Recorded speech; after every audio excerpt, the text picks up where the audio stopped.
তো hello guys, আজকে আবার একটা ব্লগ ভিডিও নিয়ে চলে এলাম আপনাদের কাছে। তা আজকে করব পুঁই দিয়ে ঝিঙে দিয়ে পোস্ত। আর এই কফি সবজি যেগুলো আছে তো কালকে করব।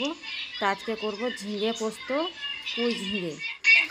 তো ফার্স্টে আমি পুঁই ঝিঙে কেটে নিলাম ধুয়ে। এবার এই হাঁড়ির মধ্যে দিয়ে চাপিয়ে দেবো মেথিকে। তো ভালো করে ধুয়ে নেবো পুঁই ঝিঙেটাকে। তো ধুয়ে তারপরে একটুকু জল দেবো ওই পতিলাতে দিয়ে ধুয়ে সবকে ভরে দেবো। দিয়ে শুধু অন্য কোনো মশলা দেবো না, শুধু এখন একটুকু লবণ দেবো। অন্যদিকে চাপিয়ে দিলাম। আর একটা তরকারি করবো কদম রাঁধা। আজকে রুই মাছ নিয়েছি কদম দিয়ে রান্না করার জন্যে। তো 6-7টা কদম আমি এখানে কেটে নিলাম। আর এইদিকে পোস্ত বেটে রেখেছি, ঝিঙে পোস্ত পুঁই দিয়ে করার জন্যে। তা আমি আজকে লঙ্কা বাটি নাইতো গুঁড়ো লঙ্কাই দিলাম। তা আমি পোস্তের সাথে মিক্স করে নিয়েছি। মিক্স করে পুঁই ঝিঙে এদিকে হয়ে গেছে। এই পোস্তটা দিয়ে দেবো, দিয়ে লঙ্কা বাগার দেবো তেল দিয়ে। তো এখানে পরিমাণ মতন তেল দিয়ে দিলাম। তেল দেওয়ার পর এখানে রুই মাছ নিয়েছি কদম দিয়ে রান্নার জন্যে। তো ফার্স্টে মাছটাকে ভেজে নেবো।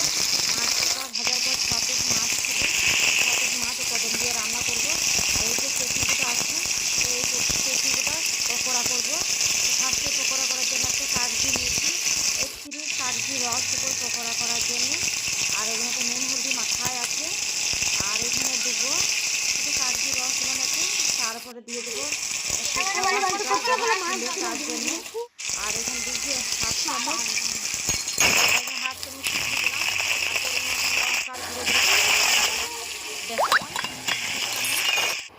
বেসন দিয়ে ভালো করে মাখিয়ে তারপরে তেল দিয়ে দিচ্ছি কড়াইয়ে। সরষে তেলে ভিজে দিচ্ছি। সরষে তেলটা গরম হয়ে গেছে, দিয়ে ভিজে দেবো। দেখবো কেমন হয়েছে, আপনি দেখে দেখাবো। ভাজা হয়েছে।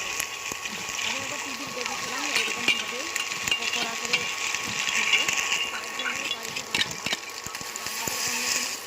তো কত সুন্দর মরমরে টাইপের পকোড়াগুলো হয়েছে। আর এদিকে আছে ডিম। তো ডিম কড়াটাও ভালো করে ভেজে নেবো। এইদিকে ডিম ভাজতে দিয়েছি। আজ খুব ভয় লাগছে ডিম ভাজলেই অনেক সময় ছুড়িয়েও যায়। আর এদিকে আপনাদেরকে বললাম যে কদম দিয়ে রুই মাছ রান্না করবো। ফার্স্টে সরষে আর পেঁয়াজকে বাটা, এবার মশলাগুলো দেবো। তো এখানে দিয়ে দিলাম হলুদ গুঁড়ো, তারপরে দিয়ে দিলাম লঙ্কার গুঁড়ো। ভালো করে পরিমাণ লবণ দিয়ে ভালো করে মিক্স করে নিলাম। ভালো করে কষা করা নিলাম। তেল যখনই ছেড়ে দিলে তখনই কদম গলাটা সব দিয়ে দিলাম। কদম দিয়ে আবার ভালো করে কষে নিচ্ছি। কষে তারপরে যখন কদমটা সিদ্ধ হয়ে যাবে, সিদ্ধ হওয়ার পর আমি মাছগুলা ভাজা আছে তা দিয়ে দেবো। তো এখানে পরিমাণ মতো 1 বাটি জল দিয়ে দিলাম কদমটা সিদ্ধ করার জন্যে। এই কদমটাকে সিদ্ধ হোক, তারপরে আমি মাছগুলা ভাজা আছে তা দিয়ে দেবো। তো এদিকে মাছ ভাজা দেওয়া হয়েও গেল। আর এদিকে মাছ ভাজা কত সুন্দর হয়েছে। তো আমাদের কদমগালা খুব টক, ওই জন্যে খুব সুন্দর লাগে মাছ দিয়ে খেতে।